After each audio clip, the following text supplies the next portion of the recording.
같이 볼 하나님 말씀은 에베소서 5장 20절 말씀이 되겠는데요. 다 찾으셨으면 한 목소리로 읽어보도록 하겠습니다. 같이 읽겠습니다. 모든 일에 항상 우리 주 예수 그리스도의 이름으로 하나님 곧 아버지께 감사를 드리고. 아멘. 오늘 저는 모든 일에 항상 감사하라 라는 제목으로 하나님 말씀을 전하도록 하겠습니다. 남아메리카 주 멕시코의 어느 한 마을의 이야기입니다. 그곳에는 놀라운 자연현상 하나가 있는데 온천과 냉천이 나란히 옆에서 솟아난다고 합니다. 한쪽에서는 땅속에서 끓는 온천물이 부글부글 솟아오르고 그 옆에서는 얼음물처럼 차가운 냉천이 솟아오릅니다. 그래서 그 동네 아낙네들은 빨래를 광주리에 담아 가지고 와서 온천에서는 삶고 냉천에서는 헹구어서 집으로 가져간다고 합니다. 이 모습을 지켜본 한 외국인 관광객이 멕시코 안내인에게 물었습니다. 이곳 사람들은 정말 좋겠네요. 온천과 냉천을 마음껏 사용할 수 있으니까 말이죠. 하나님께서 이렇게 좋은 물들을 주셨으니까 분명히 감사하며 사는 분들이 많겠지요? 라고 물었습니다. 그러자 안내인이 이렇게 대답했습니다. 천만에요. 이곳 아낙네들은 감사하기보다는 불평이 많습니다. 그러자 관광객이 다시 물었습니다. 왜 그런 거죠? 안내인의 대답은 이러했습니다. 비누는 나오지 않는다고 불평합니다. 여러분, 이런 말을 들어보신 적 있으십니까? 감사하는 마음으로 사는 사람에게는 감사한 일만 생기고 불평하는 마음으로 사는 사람에게는 불평한 일만 생긴다. 우리는 이 말에 고개를 끄덕이게 됩니다. 왜냐하면 정말 그렇기 때문이죠. 감사의 눈으로 세상을 바라보게 되면 모든 것이 은혜이고 감사할 일입니다. 그러나 불평의 눈으로 세상을 바라보게 되면 아무리 좋은 일이 있어도 그 안에 부족한 것이 발견되고 또 불편한 것들이 눈에 보이기 마련이란 것이죠. 같은 상황이라도 어떤 시선으로 바라보냐에 따라서 전혀 다른 반응이 나올 수가 있고 또 다른 삶의 태도가 나올 수 있다는 것입니다. 그렇다면 현재 여러분은 어떤 시선으로 현재 여러분의 환경과 상황을 바라보고 계십니까? 감사의 눈입니까? 아니면 불평의 눈이십니까? 철학자 괴테는 이런 말을 했습니다. 이 세상에서 가장 쓸모없는 인간은 감사할 줄 모르는 인간이다. 감사는 단순한 어떤 예의나 아니면 정서적인 표현을 넘어서 인간답게 살아가기 위해서 필요한 삶의 태도입니다. 감사 없는 마음은 쉽게 메말라 가는 것이고요. 또 감사 없는 삶은 결국에는 불평과 냉소로 가득 차게 될 것입니다. 이처럼 감사는 이 땅에 살아가는 모든 사람에게 필요한 삶의 덕목이라 할 수 있습니다. 그런데 사실 그리스도인에게 있어서 이 감사는 그 이상입니다. 하나님의 은혜로 구원받고 하나님의 은혜로 사는 그리스도인에게 있어서 이 감사는 선택이 아닙니다. 반드시 우리의 삶에 갖춰져야 할 삶의 원칙이자 신앙의 본질이라 말할 수 있습니다. 그래서 지난 2차례의 설교를 통해 저는 감사라는 주제로 말씀을 전했습니다. 여러분들 기억나실지 모르겠지만 제가 한번 이렇게 복습해 드리도록 하겠습니다. 첫 번째 설교의 주제는 누가 하나님께 감사드릴 수 있는가 였습니다. 당시 저는 하나님께 참된 감사를 드릴 수 있는 사람은 다름 아닌 이루 말할 수 없는 하나님의 선물을 받은 사람이라고 전했습니다. 기억나십니까? 그리고 이 선물을 귀하게 여기고 지키고자 하며 붙들고자 하는 사람이 하나님께 진정으로 감사드릴 수 있다라고 덧붙였습니다. 또 두 번째 설교에서는 왜 하나님께 감사드릴 수밖에 없는가라는 제목으로 말씀을 전했습니다. 당시 저는 우리가 감사드릴 수밖에 없는 4가지 이유를 전했는데 첫째는 감사는 하나님의 명령이기 때문입니다. 또한 둘째는 감사를 하나님께서 기뻐하시기 때문입니다. 그리고 셋째는 하나님은 선하시고 그분의 긍휼은 영원히 지속되기 때문입니다. 그리고 마지막 무엇보다도 우리는 하나님의 선물이신 예수 그리스도로 인해서 감사드릴 수밖에 없다라고 말씀을 전했습니다. 오늘은 그 연장선에서 세 번째 시간으로 마땅히 하나님께 감사드려야 할 우리는 과연 어떤 상황 속에서 또 언제 하나님께 감사를 드려야 하는지 함께 생각해 보려고 합니다. 사실 이 주제에 대한 답을 여러분들은 모두 알고 계십니다. 우리 다 같이 우리 본문 말씀 다시 한번 읽어보도록 하겠습니다. 같이 한번 읽겠습니다. 모든 일에 항상 우리 주 예수 그리스도의 이름으로 하나님 곧 아버지께 감사를 드리고. 성경은 우리에게 어떤 상황에서 하나님께 감사를 드리라고 말씀하십니까? 맞습니다. 바로 모든 일에 감사라고 말씀하십니다. 또 언제 감사라고 말씀하십니까? 항상 감사라고 말씀하십니다. 이번 추석 명절에 저는 아내와 함께 차를 타고 장을 보러 가는 길에 이런 대화를 나눈 적이 있었습니다. 그때 제가 이런 얘기를 했었죠. 요즘 뉴스나 사회 돌아가는 것을 보게 되면 참으로 답답하고 속상할 때가 많아. 솔직히 화가 날 때가 많아.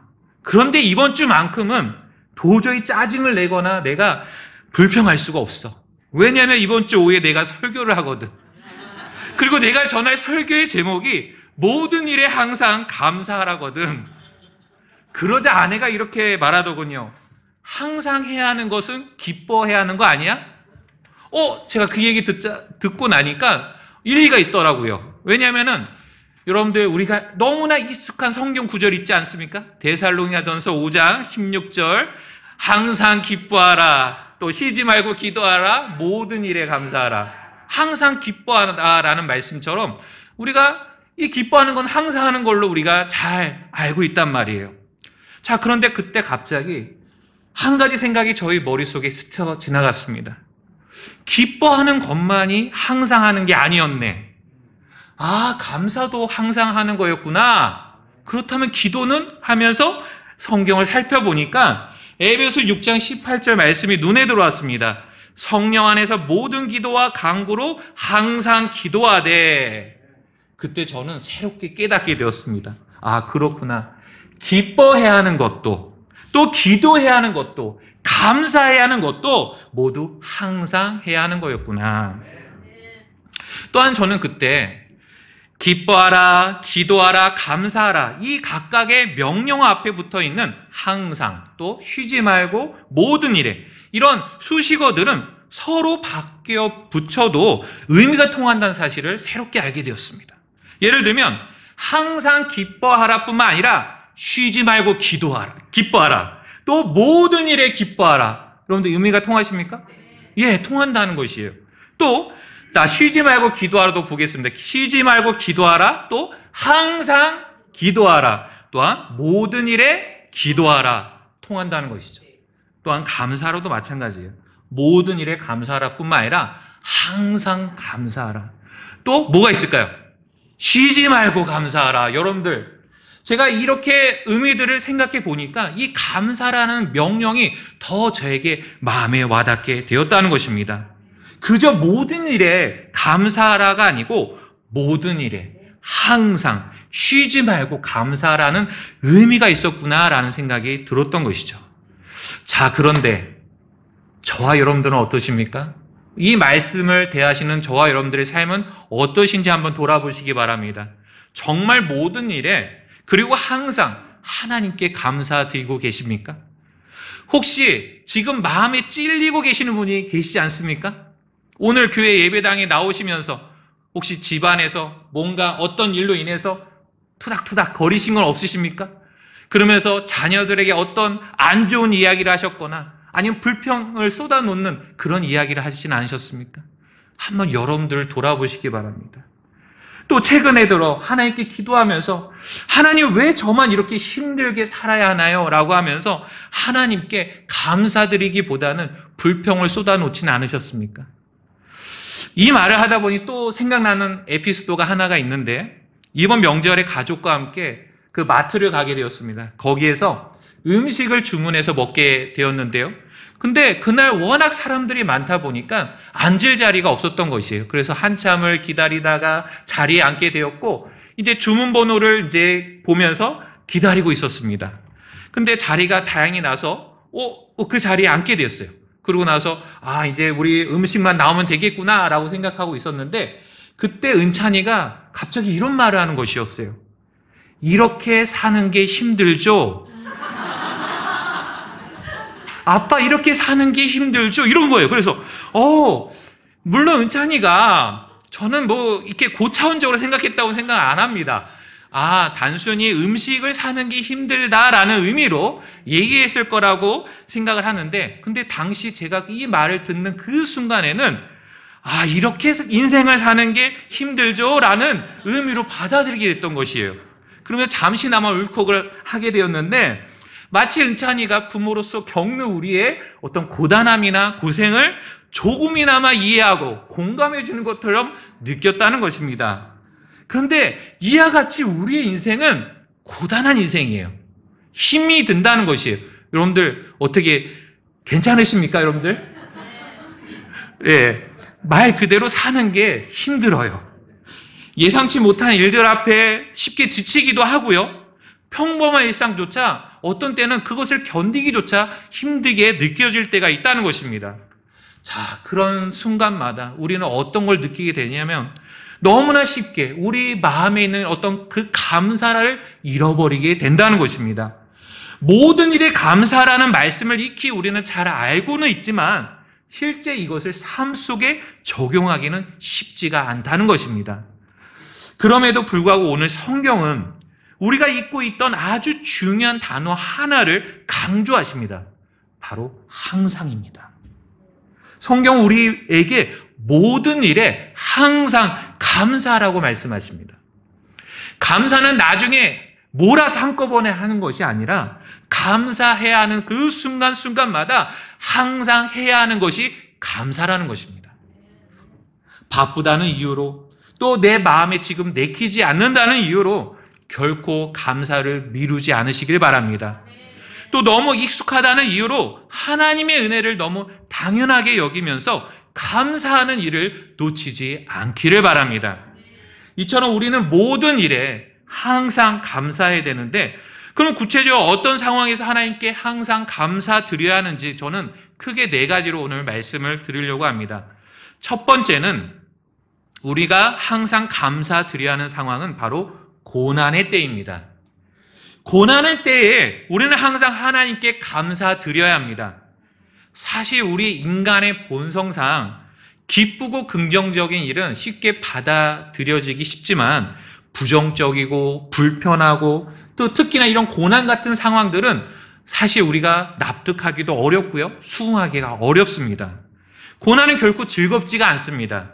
좋아 보이지도 않고 몸과 마음을 지치게 하며 힘이 들게 만듭니다. 그런데도 성경은 그런 상황 속에서도 감사하라고 우리에게 권면하고 있습니다. 베드로전서 2장 19절은 이렇게 말씀합니다. 이는 사람이 부당하게 고난을 받으면서도 하나님을 의식함으로 고통을 견디면 이것은 감사할 만한 일이기 때문이라.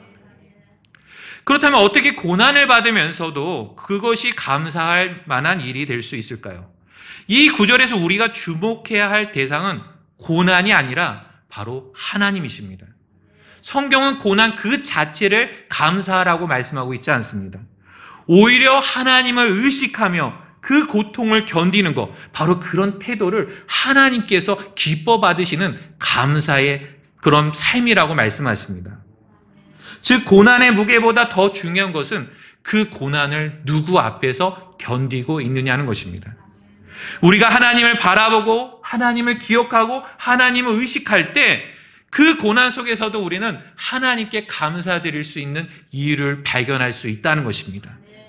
그렇다면 우리가 의식하며 바라볼 수 있는 하나님은, 성경적인 하나님은 어떤 분이실까요? 우리 시편 34편으로 한번 말씀을 찾아보도록 하겠습니다. 시편 34편입니다. 시편 34편 17절 말씀을 우리 같이 한번 읽어보려고 하는데요. 다 차신 줄로 알고 한 목소리로 읽겠습니다. 의로운 자들이 부르짖으니 주께서 들으시고 그들의 모든 고난에서 그들을 건지시는도다. 아멘. 이 말씀을 통해서 우리는 하나님이 어떤 분이신지를 분명히 알 수 있습니다. 하나님은 의로운 자들이 부르짖을 때 그 기도를 들으시고 그들의 모든 고난에서 건져주시는 분이십니다. 여러분들 그렇게 인정하십니까? 그렇다면 여기서 말하는 의로운 자들은 누구일까요? 그들은 하나님과 바른 관계를 맺고 그분의 뜻에 따라 그분의 말씀에 순종하려고 애쓰는 사람이라고 말할 수 있습니다. 구약의 인물 가운데 우리는 어떤 노아나 욥이나 아브람 그런 사람들 생각해 볼 수가 있죠. 그들은 하나님의 은혜를 깊이 깨닫고 믿음으로 하나님 앞에서 살아갔던 사람들이었습니다.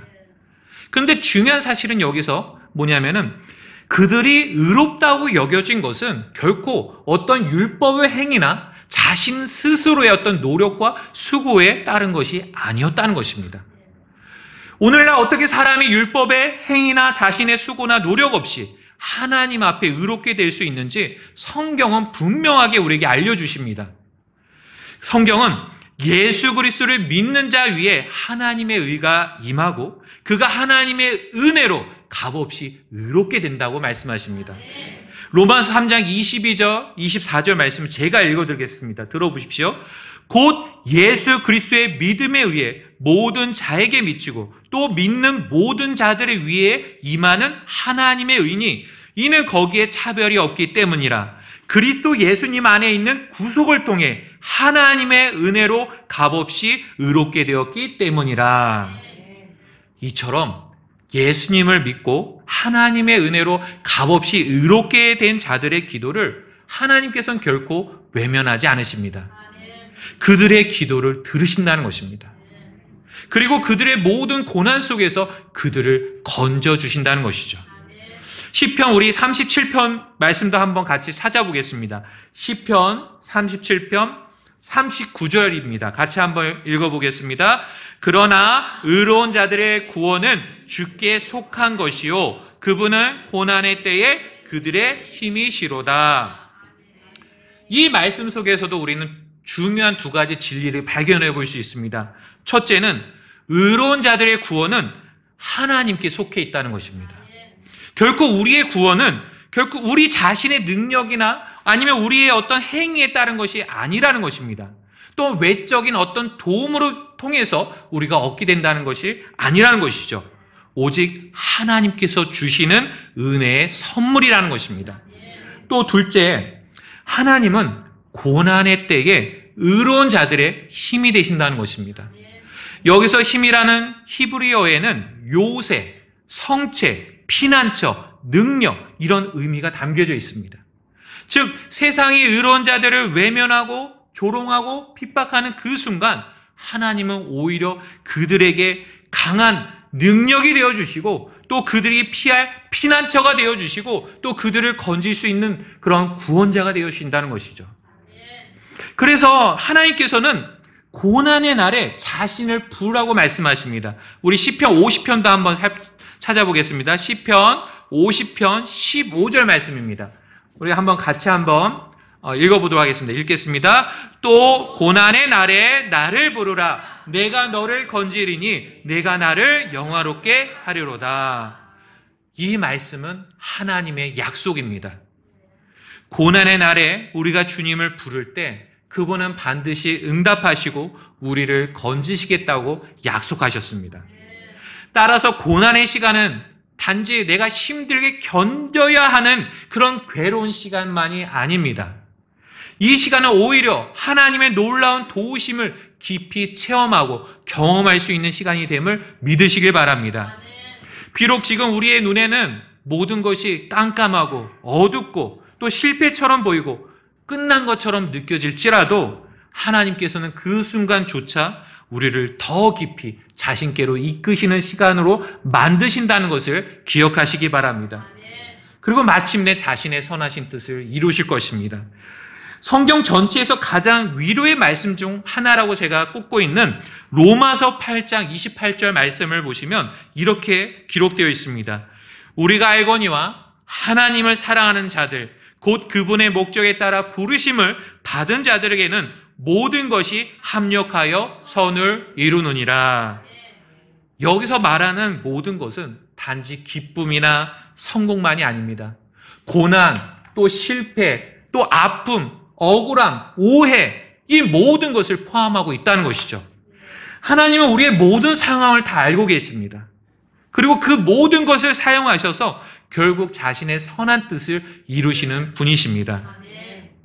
그러므로 우리는 고난 속에서도 낙심하지 않고 감사할 수 있습니다. 왜냐하면 그 고난 속에서 하나님의 선하신 손길과 그분의 인도하심을 기대할 수 있기 때문입니다.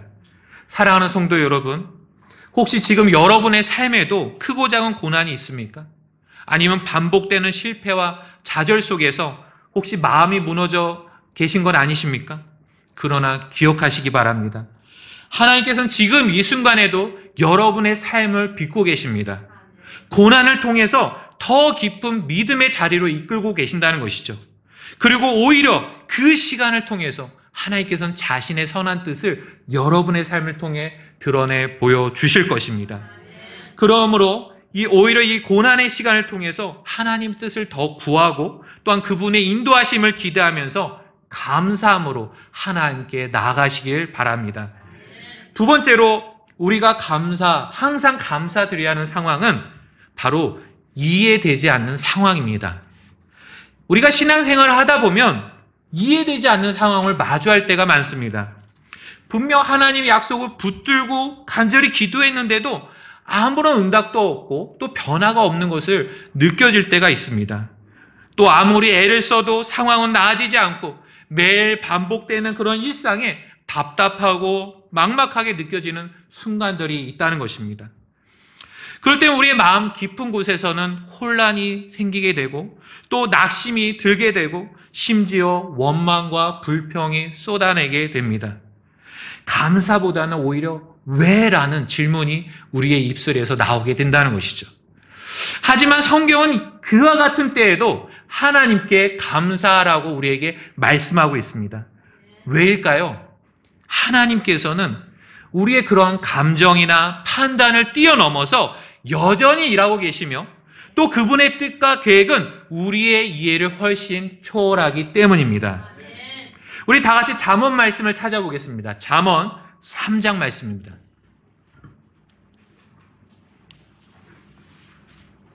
잠언 3장 5절 6절 말씀을 우리 같이 한번 읽어보도록 하겠는데요. 같이 한번 읽겠습니다. 내 마음을 다하여 주를 신뢰하고 너 자신의 명철을 의지하지 말라. 내 모든 길에서 그분을 인정하라. 그리하면 그분께서 내 행로들을 지도하시리라. 이 짧은 두 구절은 우리 신앙의 본질이 무엇인지를 분명하게 보여줍니다. 신앙이란 모든 것을 이해하기 때문에 하나님을 믿는 것이 아닙니다. 오히려 이해가 되지 않아도 하나님이 어떤 분이신지를 알기 때문에 그분을 믿고 신뢰하는 것입니다. 이해되지 않는 상황 앞에 서게 될 때 우리의 시선은 쉽게 흔들리기가 쉽습니다. 하지만 바로 그때야말로 우리는 더욱더 우리의 시선을 주님께 고정해야 합니다. 그분의 신실하심을 굳게 붙드셔야 합니다. 요한복음 13장 7절 말씀을 보시면 예수님께서도 이해하지 못하는 제자에게 이렇게 말씀하신 적이 있으십니다. 예수님께서 그에게 응답하여 이르시되 내가 하는 것을 내가 지금은 알지 못하나 이후에는 알게 되리라 하시더라. 이 말씀은 우리가 살아가면서 마주하는 수많은 의문과 혼란 속에서 하나님께서 우리에게 주시는 위로의 말씀이 될 수 있습니다. 예수님께서는 이렇게 말씀하십니다. 지금은 알지 못한다. 그러나 동시에 이렇게 약속을 하시죠. 이후에는 알게 되리라. 우리 역시 하나님께서 우리의 삶 속에서 지금 현재 일하고 계시는가? 이런 의문이 들면서 하나님의 일하심을 이해하지 못할 때가 있습니다. 왜 나로 하여금 이런 일을 겪게 하시는 것이지? 왜 내가 이런 길을 걷게 또 하나님께 나아가게 하시는 것이지? 그분의 뜻과 목적을 전혀 이해하지 못하는 순간들을 마주할 때가 있다는 것입니다. 그러나 기억하십시오. 우리를 향한 하나님의 계획은 반드시 성취될 것이고 그분의 뜻은 마침내 우리에게 밝혀질 것입니다.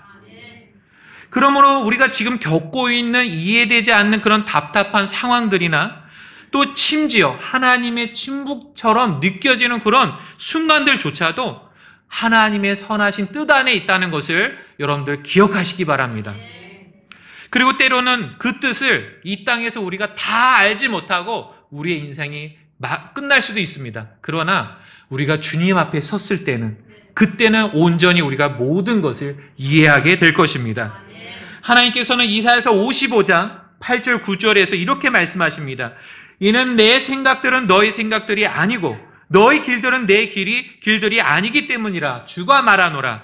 이는 하늘들이 땅보다 높음같이 내 길들도 너희 길들보다 높고 내 생각들은 너희 생각들보다 높기 때문이라. 하나님의 계획은 우리의 계획보다 훨씬 크고 깊습니다. 높습니다. 여러분들 그것을 인정하십니까? 우리는 지금 당장 눈앞에 어떤 한 장면밖에 볼 수가 없어요. 그러나 우리 주 하나님께서는 우리의 인생 전체를 보고 계십니다. 그리고 우리 주 하나님께서는 역사 전체를 보고 계십니다. 이 사실을 믿으시기 바랍니다.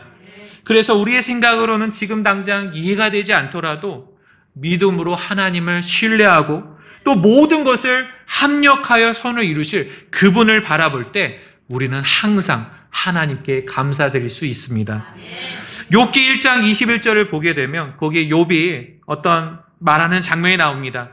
하룻밤 사이에 모든 것을 잃어버린 욥이 이렇게 고백하는 장면이 나오죠. 이르되 내가 모태에서 벌거벗고 나왔으니 또한 벌거벗은 채 그리로 돌아가리라. 주신 분도 주시오 가져가신 분도 주시니 주의 이름이 찬송을 받을지어다 하더라. 욥은 단순히 상황을 받아들이는 것에 그치지 않았습니다. 도무지 이해되지 않는 절망적인 상황 속에서도 그는 하나님을 여전히 신뢰했기 때문에 감사와 찬양의 고백을 드릴 수 있었던 것입니다. 우리에게도 이러한 믿음의 그런 시선이 필요합니다. 눈에 보이는 환경보다 그 배후에서 그것을 뛰어넘어서 일하고 계시는 하나님의 일하심을 볼 수 있는 시선이 우리에게 필요합니다. 그럴 때 우리는 하나님께 항상 감사할 수 있는 것이고 또다시 믿음으로 일어설 수 있는 것입니다. 사랑하는 성도 여러분, 혹시 지금 여러분의 삶 가운데 설명되지 않는 어떤 일이 있으십니까? 도무지 이해되지 않는 어떤 상황 속에 여러분들 살고 계십니까? 그렇다면 기억하시기 바랍니다. 바로 지금 그 자리가 하나님께서 가장 역사하실 수 있는 자리입니다. 하나님은 지금 이 순간에도 여러분의 삶 가운데 조용히 그러나 분명하게 일하고 계십니다. 그리고 때가 되면 우리는 그분의 뜻과 목적을 확실하게 이해하게 될 것입니다. 그러므로 우리는 이해되지 않는 상황 속에서도 하나님을 그 일하심을 우리가 바라보면서 하나님께 항상 감사드릴 수 있습니다.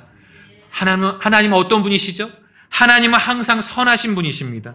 그분은 항상 신실하신 분이십니다. 그리고 결코 실수하지 않는 분이십니다. 그리고 자신의 선하신 뜻을 반드시 이루시는 그런 하나님이십니다. 그렇다고 한다면 우리는 지금 모든 것이 이해되지 않더라도 주님을 신뢰하시고 항상 감사하시기 바랍니다. 세 번째로 우리가 항상 감사드려야 하는 상황은 바로 일상의 순간마다 그런 부어주시는 하나님의 은혜를 대할 때입니다. 하나님께서는 우리에게 은혜를 지금 현재도 부어주고 계십니다. 여러분들 그것을 느끼십니까? 우리가 보통 감사할 일이라고 하면은 어떻게 생각하냐면 눈에 보이는 어떤 커다란 일들만 생각합니다. 그래서 예를 들어 시험에 합격을 했다거나 아니면 취업에 성공했다거나 아니면 건강이 회복되었거나 아니면 재정적인 어떤 문제가 해결되었을 때 우리는 하나님께 감사드립니다. 물론 그 모든 상황, 그런 상황들조차 하나님께 감사의 제목이 될 수 있습니다. 그러나 그보다도 더 중요한 사실을 우리가 놓치고 살 때가 많습니다. 그것은 바로 우리가 우리의 삶 가운데 일상에서 순간순간 주님께서 주시는 은혜라는 것입니다. 그래서 우리는 종종 특별한 기적이나 큰 사건 속에서만 하나님의 은혜를 찾으려고 하지만 그러나 하나님의 은혜는 지극히 평범한 일상 속에서도 우리에게 현재 주고 계신다는 것입니다. 여러분들 숨 쉴 수 있는 거, 이거 하나님의 은혜라는 거 인정하십니까? 여러분들 아침에 눈 뜨고 지금 이 자리에 나와 계시죠? 그리고 여러분들 오늘 맛있는 음식도 드셨죠?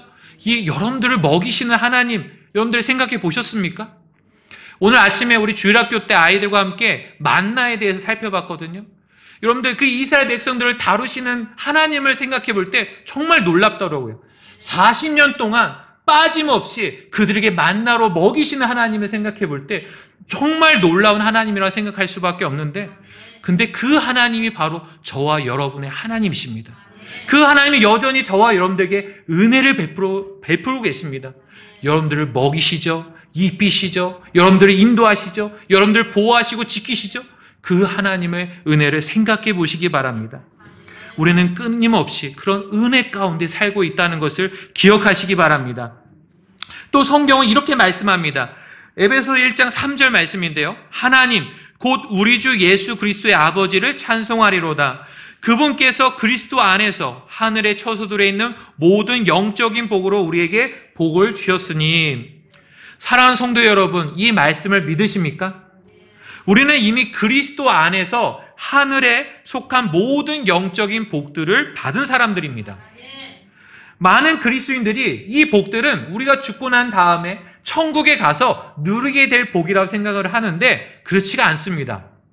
이 복은 죽은 후 받는 그런 복이 아니라 이미 사도 바울이 얘기하고 있지 않습니까? 지금 우리에게 주어졌다고 말씀하고 있습니다.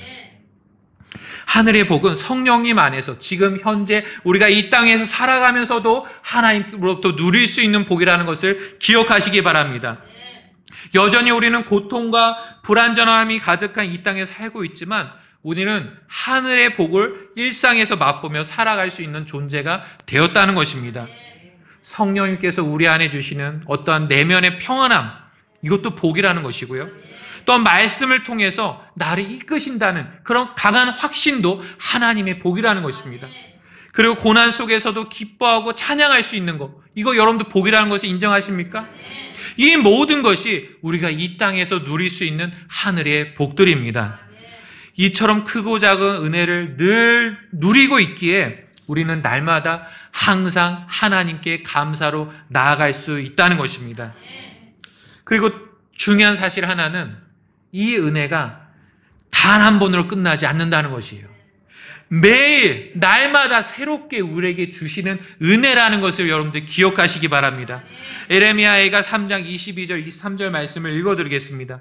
우리가 소멸되지 않으면 주의 국률에서 나온 것이니 이는 그분의 불쌍히 여기심은 사라지지 않기 때문이라. 그것들이 아침마다 새로우니 주의 신실하심이 크시니이다. 우리가 오늘도 살아갈 수 있는 이유는 무엇일까요? 바로 하나님의 은혜가 오늘도 우리에게 주어졌기 때문입니다.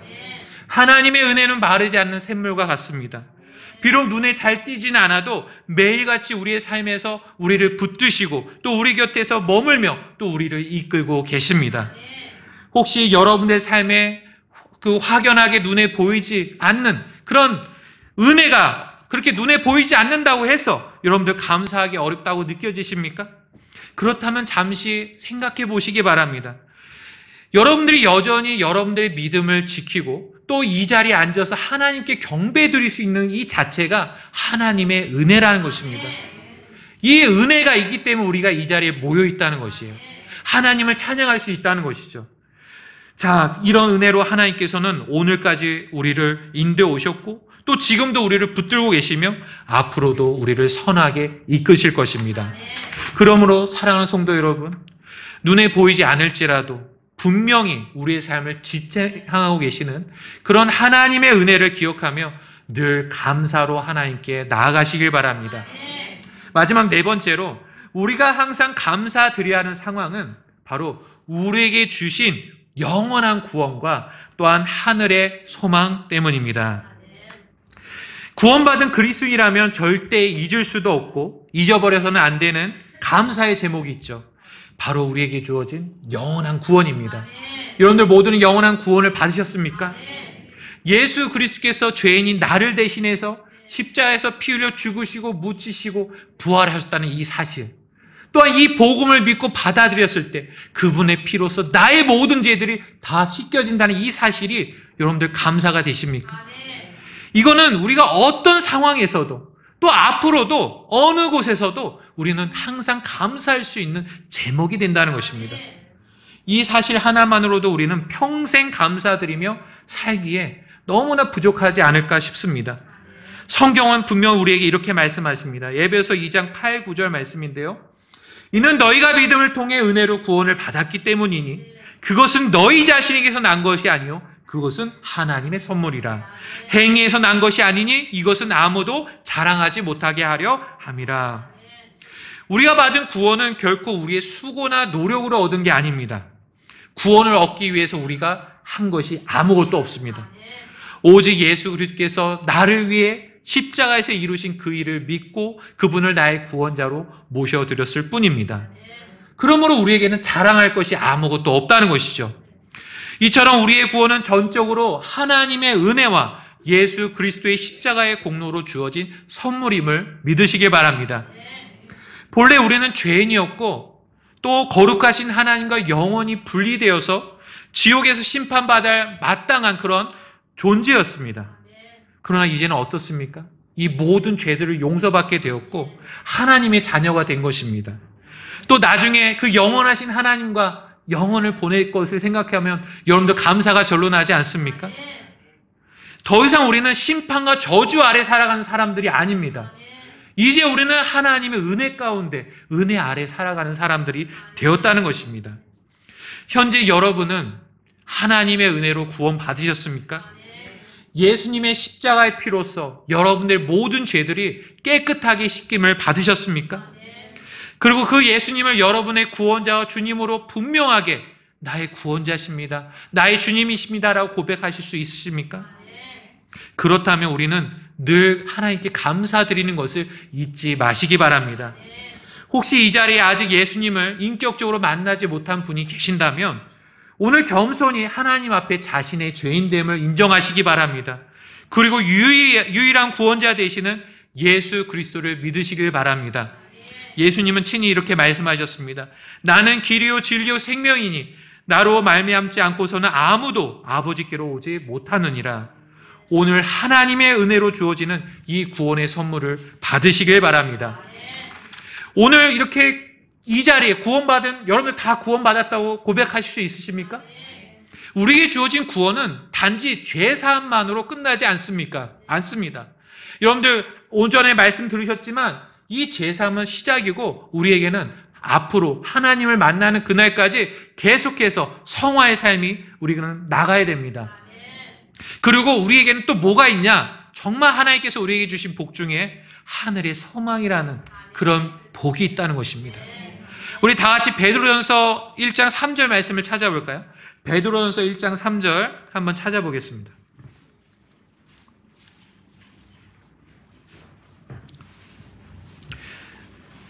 베드로전서 1장 3절 말씀 우리 같이 한번 한 목소리로 읽어보도록 하겠습니다. 하나님 곧 우리 주 예수 그리스도의 아버지를 찬송하리로다. 그분께서 자신의 풍성한 긍휼에 따라 예수 그리스도를 죽은 자들로부터 부활하게 하심으로 우리를 다시 낳아사 살아있는 소망에 이르게 하셨고. 지금 말씀하고 있습니다. 소망에 대해서 얘기하고 있는데 이 소망은 세상 사람들이 품고 있는 헛된 기대와는 본질적으로 다릅니다.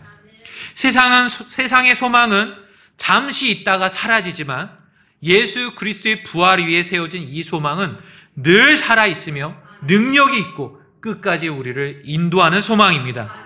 그래서 이 소망을 성경은 뭐라고 부르고 있느냐? 살아있는 소망이라고 부르십니다. 이 살아있는 소망은 눈에 보이는 이 세상이 아니라 하늘에 우리의 초점을 두게 만듭니다.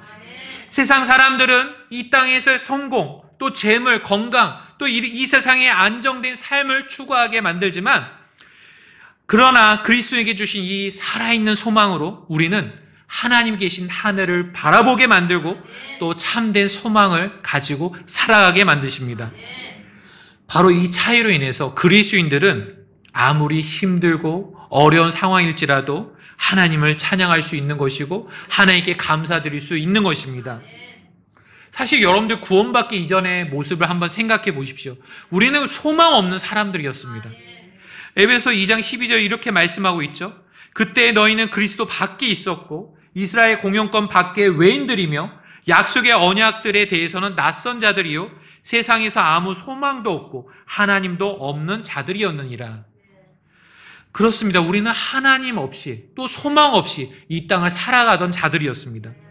그러나 지금은 예수님의 보혈로 구원받아 하늘에 그 살아있는 소망을 갖게 되었다는 것입니다. 이 살아있는 소망을 가진 우리 앞에는 앞으로 그리스도 안에서 누리게 될 그런 놀랍고도 어떤 실제적인 그런 복들이 있다는 것입니다. 어떤 것들이 있을까요? 우리에게는 고통도 아픔도 죽음도 없는 완전한 해방이 있을 것입니다. 또 우리에게는 죄와 세상과 마귀의 영향에서 완전히 벗어나는 완전한 승리가 있을 것입니다. 또 우리에게는 예수님처럼 거룩하고 순결한 그런 존재로 변화되는 완전한 성화가 있을 것입니다. 또 우리에게는 이 땅에서의 괴로움, 고단한 끝없는 싸움이 그치는 그런 완전한 안식이 있을 것입니다. 그리고 무엇보다도 우리가 사랑하는 그 주님을 얼굴과 얼굴로 마주 대하는 친밀함, 또 사랑하는 우리 성도들을 그 같이 만나서 사랑과 기쁨과 나눌 수 있는 그런 교제의 시간들을 우리는 기다리고 있습니다. 예수 그리스도의 부활이 변함없는 진리이듯이 우리가 받게 될 이런 복들도 완전한 진리임을 믿으시기 바랍니다. 현재 우리는 그 날을 기다리며 살고 있습니다. 여러분도 그 날을 기다리십니까? 빌립보서 3장 20절 21절 말씀은 이렇게 우리에게 말씀합니다. 이는 우리의 생활 방식은 하늘에 있으며 거기로부터 오실 구주 곧 주 예수 그리스도를 기다리기 때문이니 그분께서는 참으로 모든 것을 자신에게 굴복하게 하실 수 있는 그 역사하심을 따라 우리의 천한 몸을 변화시켜 자신의 영광스러운 몸과 같게 만드시리라. 지금 우리는 이 땅에 살아가면서 나그네 인생을 살고 있습니다. 많은 연약함과 고난 가운데 살아가고 있다는 것이죠. 그러나 우리의 참된 시민권은 어디에 있느냐? 하늘에 있습니다. 그리고 언젠가 주님께서 다시 오시는 그날 우리는 영광스러운 몸으로 부활하게 될 것입니다. 그리고 하늘에서 눈물도 없고 고통도 없고 죽음도 없는 그런 영원한 기쁨과 평안을 맞이하게 될 것입니다. 여러분들 모두에게도 이런 살아있는 소망이 있으십니까? 이러한 하늘의 소망을 품고 살아간 믿음의 사람들은 고통스러운 현실 속에서도 결코 감사를 잃지 않았습니다. 지난주 목사님 설교를 통해서도 들으셨겠지만 사랑하는 자녀들을 모두 잃어버린 그런 비극 속에서도 그 호라티오 스페포드라는 사람은 내 영혼은 평안해라고 하는 찬양을 지을 수가 있었습니다. 또 13세에 서핑 여러분 서핑 아십니까? 서핑 중에 상어의 한쪽 팔을 잃었던 한 소녀가 있었습니다. 근데 그녀는 감사함으로 다시 그 바다 위에 설 수 있게 되었는데 그 사람의 이름은 베서니 해밀턴이라는 사람입니다. 그녀는 한 방송 인터뷰에서 이렇게 고백했습니다. 우리 모두는 인생에서 여러 힘든 시기를 겪고 도전과 극복해야 할 일들을 만납니다. 저는 예수 그리스도를 통해 그 모든 것을 이겨냈고 그분이 나의 요새이심을 압니다. 라고 얘기했습니다. 이들의 공통점은 분명합니다. 이 세상이 전부가 아님을 알았습니다. 복음 안에서 영원히 감사할 수 있는 이유를 그들은 품고 살았던 것입니다. 사도 바울도 로마서 8장 18절에서 우리에게 이렇게 말씀하고 있습니다. 이는 내가 생각하건대 현재 이 시간의 고난들은 장차 우리 안에 나타날 영광과 비교할 가치도 없기 때문이라. 사랑하는 성도 여러분, 우리가 지금 겪고 있는 고난과 시련이 아무리 커 보일지라도 하나님께서 우리를 위해서 예배해 놓으신 그런 영원한 영광과는 비교조차 할 수 없습니다. 현재의 눈물과 아픔은 잠깐이지만 장차 우리가 누리게 될 하늘의 영광은 영원합니다. 그러므로 오늘 우리는 이 소망을 품고 하나님께 감사함으로 나아갈 수 있다는 것이죠. 이 시간 우리는 어떤 상황에서 또 언제 하나님께 감사드려야 하는지 말씀을 같이 나누었습니다. 한번 정리해 보겠습니다. 우리는 언제 하나님께 감사드려야 합니까? 첫째, 고난의 때에 감사드려야 합니다. 둘째, 이해되지 않는 상황 속에서도 감사드려야 합니다. 셋째, 일상 속에서 하나님의 은혜를 마주할 때마다 감사드려야 합니다. 넷째, 영원한 구원과 하늘의 소망을 바라볼 때마다 우리는 감사드려야 합니다. 모든 일에 항상 감사하는 삶을 살기를 원하십니까? 그렇다면 우리는 첫째, 고난의 순간에 주님을 신뢰하고 이해되지 않는 상황 속에서도 주님을 인정하고 그분을 바라봐야 합니다. 지금 당장 모든 것이 불확실해 보이고 어두워 보일지라도 하나님은 결코 우리의 손을 놓지 않으십니다. 늘 우리 곁에 계시며 우리를 보호하시고 우리를 인도하십니다. 그리고 주님께서 보시기에 가장 선한 때에 또 가장 선한 길로 우리를 이끄실 것입니다. 따라서 지금의 현실보다 더 크신 주님을 바라보시면서 하나님께 감사드리시길 바랍니다. 둘째, 일상 속에서 마주하는 하나님의 은혜들을 놓치지 마시기 바랍니다. 하나님께서는 오늘도 우리의 삶 속에서 끊임없이 은혜를 부어주고 계십니다. 그러나 바쁘고 지친 일상 속에서 우리의 마음이 무뎌지고 또 그러고 우리도 모르게 감사를 잃어버리기가 쉽습니다. 그래서 우리는 매 순간 하나님께서 주시는 은혜의 손길에 민감하게 끼어 있으셔야 됩니다. 그날 어떤 하나님께서 무언가를 통해서 나에게 주시는 말씀들이 있다면 하나님의 은혜로 감사하시기 바랍니다. 또 마음의 평안을 주셨다면 그로 인해 하나님께 감사하시기 바랍니다. 말씀을 통해서 어떤 위로를 주셨다면 또 그로 인해서 하나님께 감사하시기 바랍니다. 또 어떤 생각지 못한 누군가의 도움을 받았다면 그것도 감사하시기 바랍니다. 이 모든 것이 바로 하나님께서 내게 베풀어 주시는 은혜임을 기억하시기 바랍니다. 그 은혜 하나하나를 대할 때마다 진심을 담아 하나님께 감사드리시기 바랍니다. 셋째, 다시 오실 주님을 바라보시면서 더욱 용기를 내시기 바랍니다. 우리가 살아가는 이 세상은 점점 더 불확실해지고 믿음으로 살아가기 참으로 많은 어려움이 따릅니다. 그러다 보면 지치기도 하고 외롭기도 하고 버티기는 것조차 힘겨운 순간들이 올 수 있습니다. 그러나 그럴 때마다 우리에게 주신 영원한 구원을 생각하시기 바랍니다. 그리고 하늘의 소망을 바라보시기 바랍니다. 우리의 구원자 되시는 주 예수님은 반드시 다시 오십니다. 우리가 살아서 그분 앞에 서게 되든 아니면 죽음을 지나 그분 앞에 서게 되든 우리는 주님 앞에 서게 될 날이 오게 됩니다. 그날 우리의 모든 눈물과 아픔과 고통은 사라지게 될 것입니다. 사망도 더 이상 없을 것이고 주님과 함께 영원히 기쁨과 안식을 누리게 될 것입니다. 그러므로 지금 당장에 고단하고 힘들고 지치고 괴롭다 할지라도 다시 오실 주님을 바라보시면서 더욱 용기를 내시기를 바랍니다.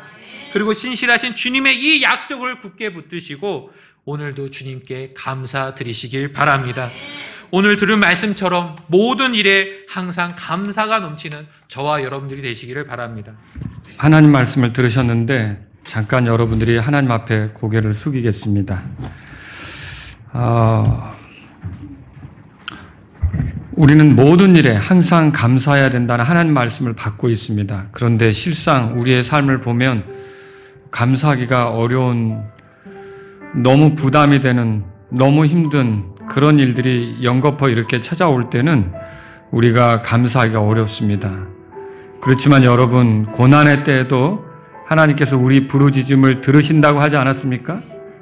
그러면 우리 소리를 듣고 계시는 하나님, 우리를 도와주고 계신 하나님을 생각하면서 우리가 감사할 수 있습니다.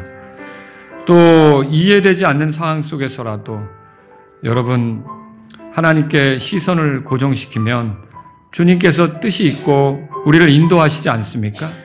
모든 것이 이제 합력하여 선을 이루시는 하나님이신데 그 하나님께서 우리의 상황들을 모른 척하지 않고 다 알고 계십니다. 우리가 주님께 맡기면서 나아갈 때는, 하나님을 신뢰할 때는 여러분 감사할 수 있지 않습니까?